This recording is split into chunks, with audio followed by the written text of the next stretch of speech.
तो हेलो दोस्तों, आप सभी का स्वागत है मेरे YouTube channel target Uttarakhand exam में। हाल ही में 18वीं फॉरेस्ट रिपोर्ट 2023 जारी हुई है, जो कि आगामी एग्ज़ाम के लिए बहुत ही इम्पोर्टेंट है। हम उत्तराखंड की बात करें या फिर सेंट्रल एग्ज़ाम की बात करें तो टॉपिक काफ़ी इम्पोर्टेंट हमारा हो जाता है।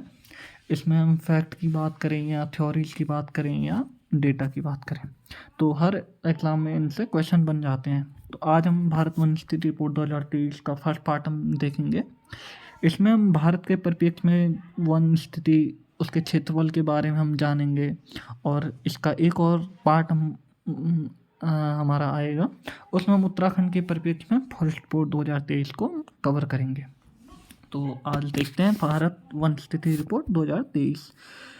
इसे अगर हम बोलें India state of forest report SFR, यह रिपोर्ट जो हमारी जारी की है भारतीय वन सर्वेक्षण विभाग ने जारी की है। इसका की हेडक्वार्टर देहरादून उत्तराखंड में है।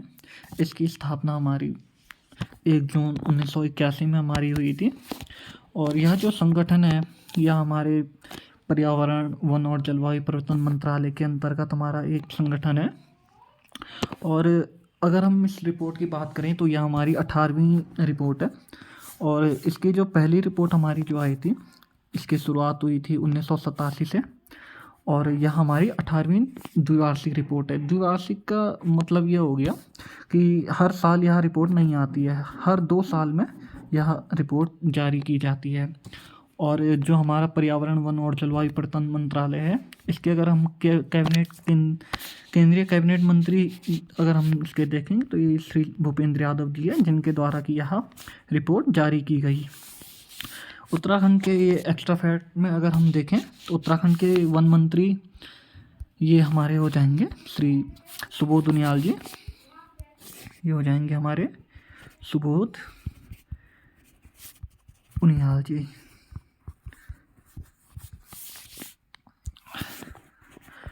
देखिए, अगर हम डेटा की बात करें तो डेटा तो रटना बहुत आसान हो जाता है, लेकिन जैसे हम वनडे एग्ज़ाम को छोड़कर हम बाकी एग्ज़ाम देखें, जैसे अभी मई में अगर उत्तराखंड PCS जो लोअर PCS का एग्ज़ाम है, तो उसमें जो हमारा मेंस का वो हो जाता है, तो उसमें कुछ शब्दावलियाँ आ जाती हैं मेंस में लिखने के लिए। उसमें अगर हम अभी से अगर हम समझ के चलेंगे तो हमें आगे काफ़ी हमें हेल्प होगी। तो अभी हम समझेंगे कुछ शब्दावलियाँ, जैसे कि जो फॉरेस्ट रिपोर्ट है उसमें हमारे 2-3 बिंदु आ जाते हैं। जैसे फॉरेस्ट कवर आ जाता है हमारा, रिकॉर्डेड फॉरेस्ट एरिया हो जाता है, तो हम इसके बारे में हम समझेंगे। उसके बाद जब हम डेटा हम देखेंगे तो हमें समझने में आसानी होगी। तो जो वनावरण होता है, फॉरेस्ट कवर, ये होता है वह भूमि क्षेत्र जहाँ पेड़ पौधे हों, वनावरण में भूमि की वैधानिक स्थिति और वृक्षों की प्रजाति पर विचार नहीं किया जाता।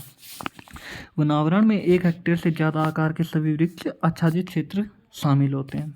अगर हम इसको आसान शब्दों में अगर हम इसको समझें तो यह किसी क्षेत्र विशेष के नियम कानून का को नहीं जानता है। जैसे कि हमारे कुछ जैसे नेशनल पार्क्स हो गए, ये हमारे किसी अधिनियम के अंतर्गत जो राज्य सरकार या केंद्र सरकार बनाती है, तो उसके अंतर्गत ये रिजर्व किए जाते हैं।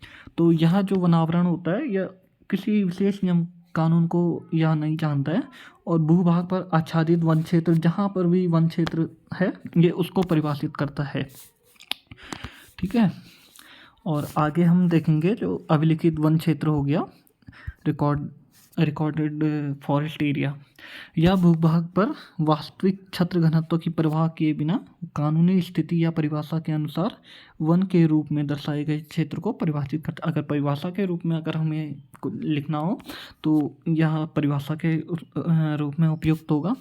और किसी सरकारी अधिनियम या नियमों के अंतर्गत वन के रूप में अधिसूचित किया गया हो। जैसे कि अगर हम समझें, जैसे यहाँ पर सरकार कोई भी क्षेत्रफल हो उसको अगर वन के रूप में अधिनियमित कर देती है, चाहे उस क्षेत्र में वन हो या ना हो, तो वह रिकॉर्डेड फॉरेस्ट एरिया के अंतर्गत हमारा आता है। और इसके थोड़ा हम अगर की पॉइंट्स इसमें अगर हम और देखें तो हमें इसमें समझने में काफ़ी आसानी होगी।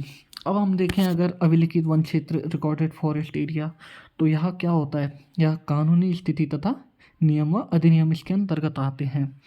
जैसे कि इसके अंतर्गत हमारा पहाड़ हो गया, पर्वत हो गया, नदियाँ इत्यादि इसमें सम्मिलित होती हैं।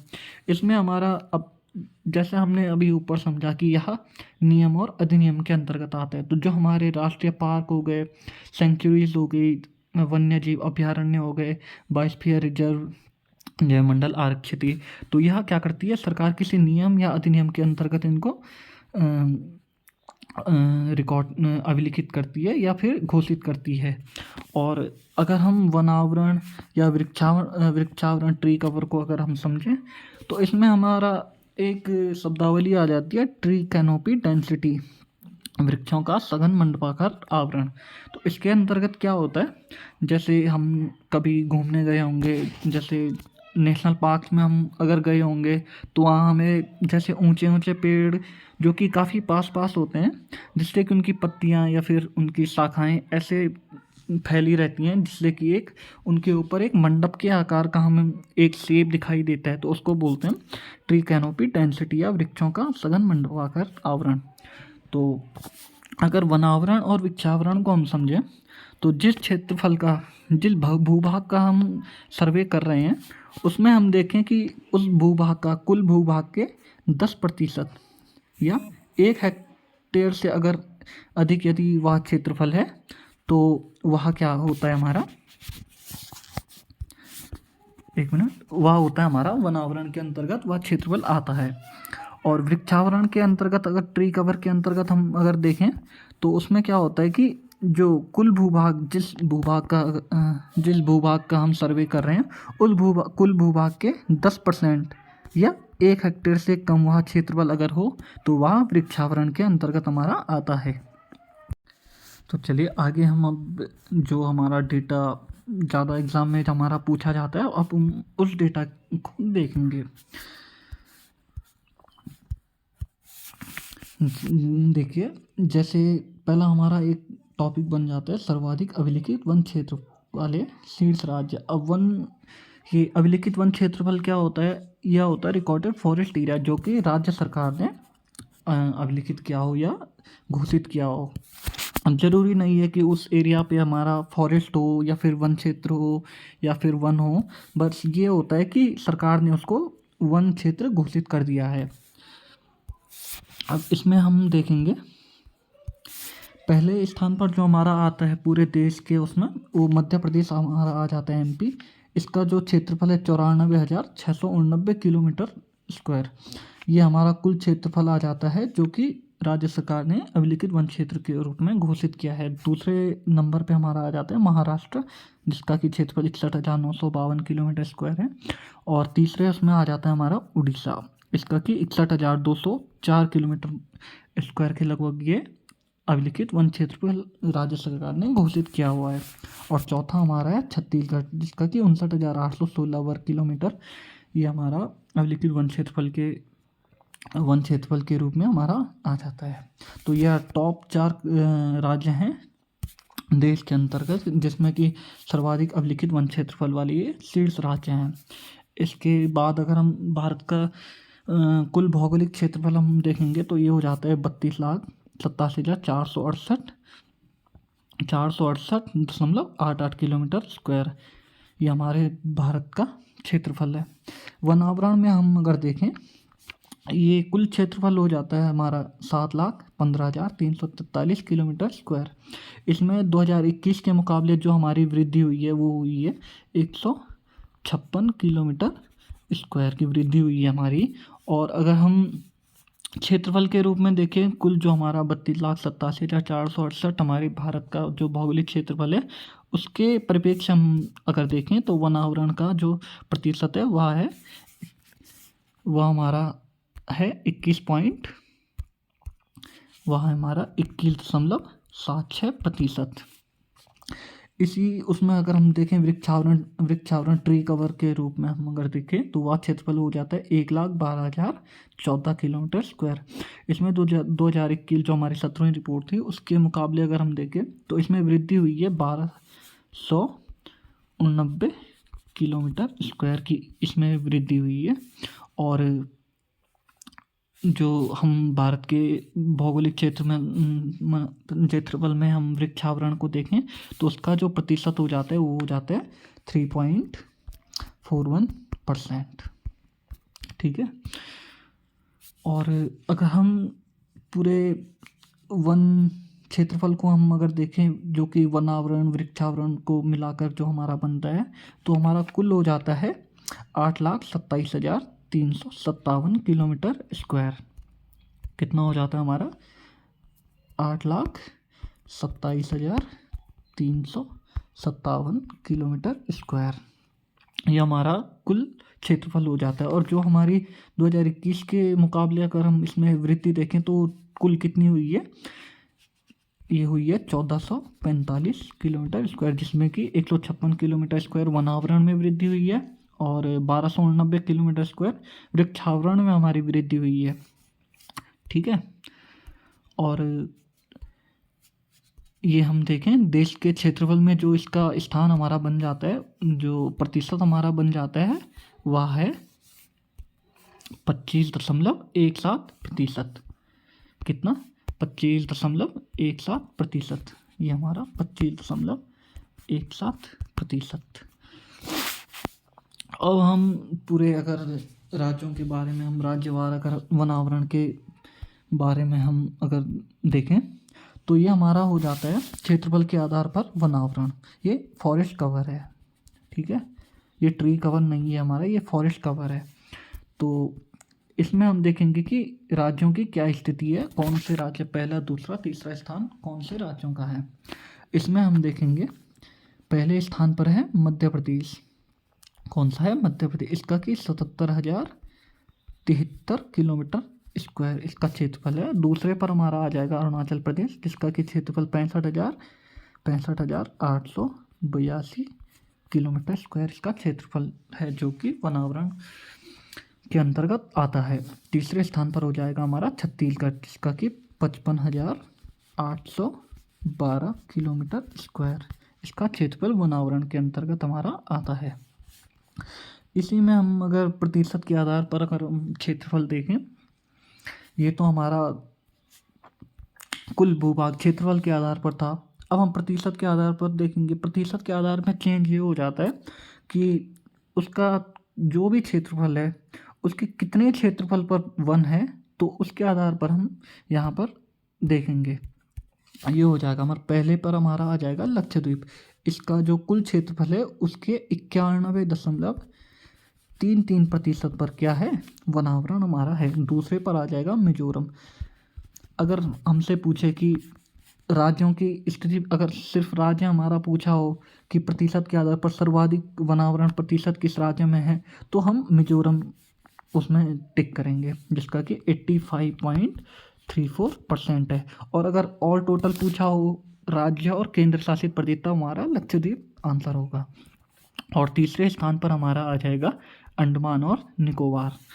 अंडमान और निकोबार, जिसका कि 81.0% पर वनावरण प्रतिशत है।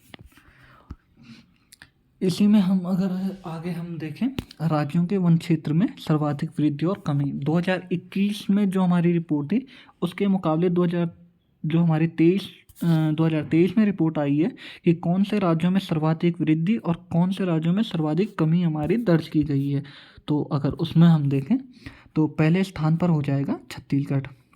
ये हम किस में देख रहे हैं? वन एवं वृक्षावरण में अधिकतम वृद्धि दर्शाने वाले शीर्ष 3 राज्य। ठीक है, एक मिनट। तो इसमें हमारा पहले नंबर पर हो जाएगा छत्तीसगढ़। इसमें 684 किलोमीटर स्क्वायर पर इसने सर्वाधिक वृद्धि दर्ज की है। और दूसरे स्थान पर हो जाएगा हमारा उत्तर प्रदेश और तीसरे पर हो जाएगा हमारा उड़ीसा राज्य। और जो इनका क्षेत्रफल बढ़ा हुआ क्षेत्रफल है, ये भी इसका दोनों का कुछ विवादित वो है, कुछ सेम सा वो है, तो इसके लिए मैंने अभी वो लिखा नहीं है, लेकिन मैं कमेंट बॉक्स में आपको ये पिन कर दूंगा। और इसी में अगर हम देखें कि सर्वाधिक कमी कौन से राज्यों में हुई है, तो इसमें हमारा पहला आ जाएगा मध्य प्रदेश। इसके 612.41 किलोमीटर स्क्वायर क्षेत्रफल में सबसे ज़्यादा कमी हुई है भारत के परिप्रेक्ष्य में। अगर हम देखें, दूसरे पर हो जाएगा कर्नाटका, इसके 459।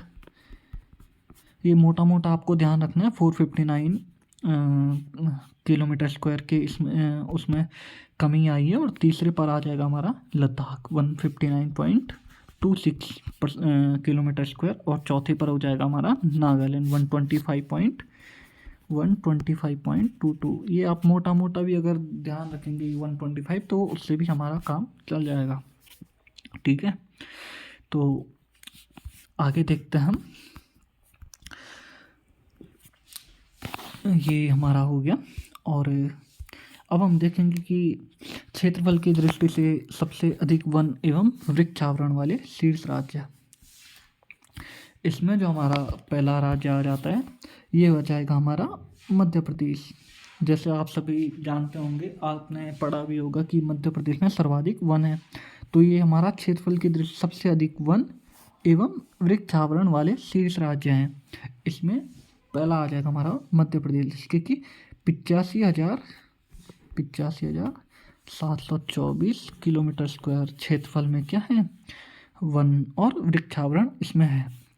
दूसरे स्थान पर हमारा आ जाएगा, दूसरे पर है हमारा अरुणाचल प्रदेश। इसके 67,083 किलोमीटर स्क्वायर क्षेत्रफल में क्या है, वन और वृक्षावरण वाला क्षेत्र है।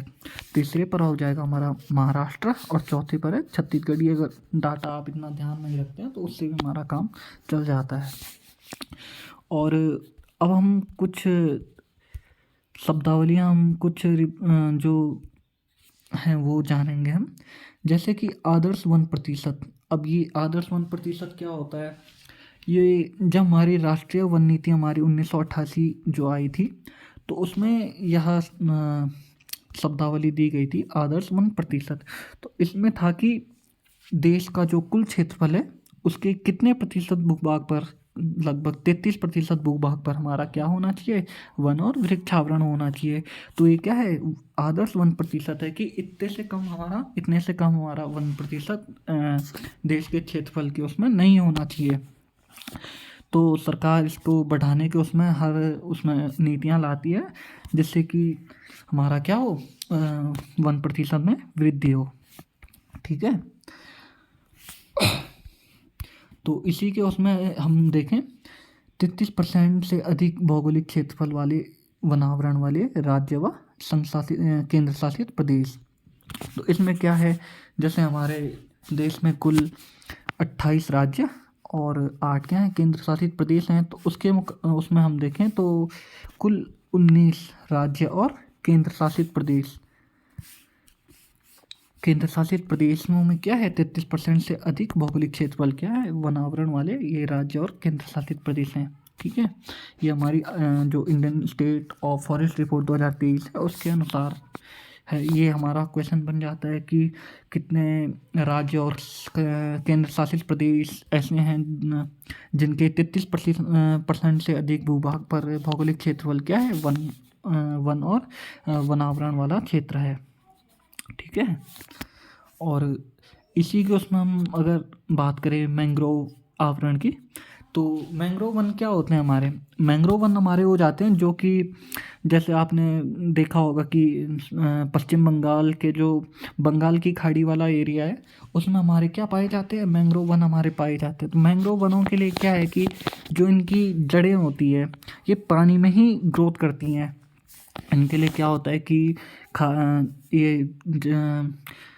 खारा पानी इनके लिए उपयुक्त होता है। और इसी उसमें हम अगर आगे हम कुछ देखें, इनमें जो 2023 की रिपोर्ट में हमारा जो डेटा आया है, तो ये भारत के क्षेत्रफल के उसमें हम देखें तो 4,991.68 किलोमीटर स्क्वायर क्षेत्रफल में क्या है, मैंग्रोव वन हमारे हैं, जो कि कुल क्षेत्रफल का कितना हो जाता है, 0.15% हमारा ये हो जाता है, 0.15% क्षेत्रफल में हो जाता है मैंग्रोव वन। और अगर इसमें हम वृद्धि अगर हम देखें कि 2021 के मुकाबले इसमें कितनी वृद्धि या कमी हुई है, तो इसमें क्या हुई, और उसमें तो हमारा जैसे वनावरण वृक्षावरण में हम देखा कि उसमें वृद्धि हमारी हुई है, पर जो हम मैंग्रोव वनों में देखें तो इसमें कमी आई है। कितनी? 7.43 किलोमीटर स्क्वायर की कमी आई है 2021 से। ठीक है। और मैंग्रोव वनों में अगर हम राज्यों का क्रम देखें कि कौन से राज्य में सबसे अधिक मैंग्रोव वन है, तो पहले पर हो जाएगा पश्चिम बंगाल, दूसरे पर हो जाएगा हमारा गुजरात, तीसरे पर हो जाएगा हमारा अंडमान निकोबार, और चौथा हो जाएगा आंध्र प्रदेश। ये क्रम अक्सर पेपरों में पूछा जाता है, तो आपने ध्यान रखना है। ठीक है। और इसी के उसमें अगर हम देखें कि सबसे ज़्यादा वृद्धि और सबसे ज़्यादा कमी कौन से राज्यों में हुई है, तो हम देखेंगे कि आंध्र प्रदेश में सर्वाधिक वृद्धि हमारी दर्ज की गई है, और सर्वाधिक कमी हमारी कहाँ पर हुई है? ये हुई है हमारी गुजरात में। ठीक है। और इसी में हमारे कुछ और भी वो आ जाते हैं, जैसे कि बांसधारित क्षेत्र। इसमें ये क्या होता है कि हमारा जो हमने देखा वनावरण व वृक्षावरण में ये शामिल नहीं होता है, जो कि बांसधारित क्षेत्र होता है। तो इसमें क्या है कि ये क्षेत्रफल के उसमें अगर हम देखें भारत के उसमें, तो ये कुल 1,54,670 किलोमीटर स्क्वायर में ये बांसधारी क्षेत्र हमारा है, जिसमें कि वृद्धि हमारी देखी गई है कितनी? 5227 किलोमीटर स्क्वायर की। ठीक है। और अगर हम राज्यों के उसमें देखें कि कौन से राज्यों में बांसधारी क्षेत्रफल कितना है, और इनका क्रम अगर हम देखें, तो ये हो जाता है हमारा, ये हमारा पहले स्थान पर हमारा आ जाएगा मध्य प्रदेश, जिसमें कि 20,421 वर्ग किलोमीटर क्षेत्रफल में बांसधारी क्षेत्र है। और दूसरे पर हो जाएगा हमारा अरुणाचल प्रदेश, और तीसरा हो जाएगा महाराष्ट्र। इसमें अगर हम आप क्षेत्रफल भी ध्यान नहीं रखते हैं, अगर इसका क्रम देख लेते हैं आपकी, पहले सबसे सर्वाधिक कहाँ है, और पहला दूसरा तीसरा यही पूछा जाता है, तो इससे भी हमें हमारा काम चल जाएगा। ठीक है। और इसी में अगर हम देखें कि सर्वाधिक वृद्धि कौन से राज्य में हुई है, तो ये हुई है हमारी अरुणाचल प्रदेश में। और जबकि अगर हम कमी देखें तो सर्वाधिक कमी हमारी कहाँ हुई है? ये हुई है हमारी कर्नाटका में। ठीक है। ये हुई है हमारी कर्नाटका में। अब आपने एक अब अगर हम यहाँ पर कुछ और पॉइंट हम देखेंगे, जैसे सर्वाधिक कार्बन स्टॉक हम देखेंगे, तो इसमें हम देखेंगे कि देश का वन कार्बन स्टॉक हमारा कितना हो गया है, ये 2023 रिपोर्ट में ये हो गया हमारा 7,285.5 मिलियन टन। ये कि अनुमानित है, अभी अनुमान यहाँ पर लगाया गया है, जो कि फाइनल डेटा अभी सरकार विभाग के पास नहीं आया है, तो ये अनुमान में ये डाटा चलता है। और अगर हम 2023 की तुलना में अगर हम देखें, तो 2023 की तुलना में 81.5 मिलियन, कितना? 81.5 मिलियन टन की इसमें क्या हुई है? ये वृद्धि हुई है, ये या फिर 2021 की रिपोर्ट से ये अधिक है। ठीक है। अब ये जो कार्बन स्टॉक हम अगर बात करें, तो ये काफ़ी ये एक टॉपिक है, और जो कि हम अपनी डिटेल क्लास जो कि हम आगे लाएंगे, ये जियोग्राफी से रिलेटेड, उसमें हम ये देखेंगे पर्यावरण, ये एनवायरनमेंट से रिलेटेड कुछ जो इंटरनेशनल उसमें जो रिपोर्ट दी जाती हैं, उसके उसमें कुछ रिपोर्ट हम देखेंगे, तो उसके उसमें हम ये शब्दावलियाँ समझेंगे। तो अभी के लिए हम ये रिपोर्ट जो भी डेटा हमारा है, हम अभी उसी को क्लियर करेंगे। ठीक है। और सर्वाधिक कार्बन स्टॉक वाले ये शीर्ष राज्य हम देखेंगे, कौन से राज्य इसमें शीर्ष स्थान पर हैं। तो इसमें अरुणाचल प्रदेश हमारा पहले स्थान पर आ जाता है, दूसरा हमारा आ जाएगा मध्य प्रदेश, और तीसरा आ जाएगा छत्तीसगढ़, और चौथा है महाराष्ट्र। इसमें अगर हम शुरू के 2 या 3 भी अगर हम देखते हैं, तो उससे भी हमारी काफ़ी हेल्प हो जाती है। जैसे पहले पर है अरुणाचल प्रदेश। अब आपने देखा होगा कि ये मध्य प्रदेश में सर्वाधिक वन है, लेकिन आप ये भी देख सकते हैं कि वहाँ कोयला, ये खदान क्षेत्र, खदानें बहुत अधिक है, तो उसके उसमें आप ये याद रख सकते हैं कि जैसे अरुणाचल प्रदेश दूसरे स्थान पर आता है हमारा फॉरेस्ट में, तो उससे आप याद रख सकते हैं कि वहाँ इस प्रकार की कोई अधिक खान वगैरह नहीं है, तो उसके उसमें सर्वाधिक कार्बन स्टॉक वाले शीर्ष राज्य में अरुणाचल प्रदेश आ जाता है हमारा। दूसरा है मध्य प्रदेश, तीसरा है छत्तीसगढ़। ठीक है। अब आपने कुछ टाइम ये उत्तराखंड में आपने आग की घटनाएं, वनाग्नि की घटनाएं देखी होंगी, जिसमें कि अल्मोड़ा के जंगलों में आग लग गई थी, नैनीताल, जिसमें कि भारत सरकार जो भारत सरकार के द्वारा ये उत्तराखंड में इंडियन एयरफोर्स के द्वारा एक बाम्बी बकेट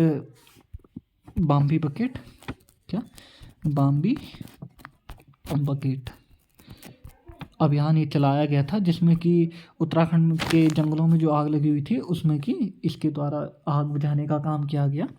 तो ठीक है, इसके उसमें हम देखेंगे कि 2023-24 में सर्वाधिक आग की घटनाएं कहाँ हुई हैं। तो इसमें पहले नंबर पर आ जाएगा उत्तराखंड, दूसरे पर है उड़ीसा और तीसरे पर है छत्तीसगढ़। इसमें जो सर्वाधिक क्षेत्रफल आग के उसमें जो गया था वो था उत्तराखंड का। ठीक है, दूसरा गया हमारा उड़ीसा और तीसरा इसमें छत्तीसगढ़।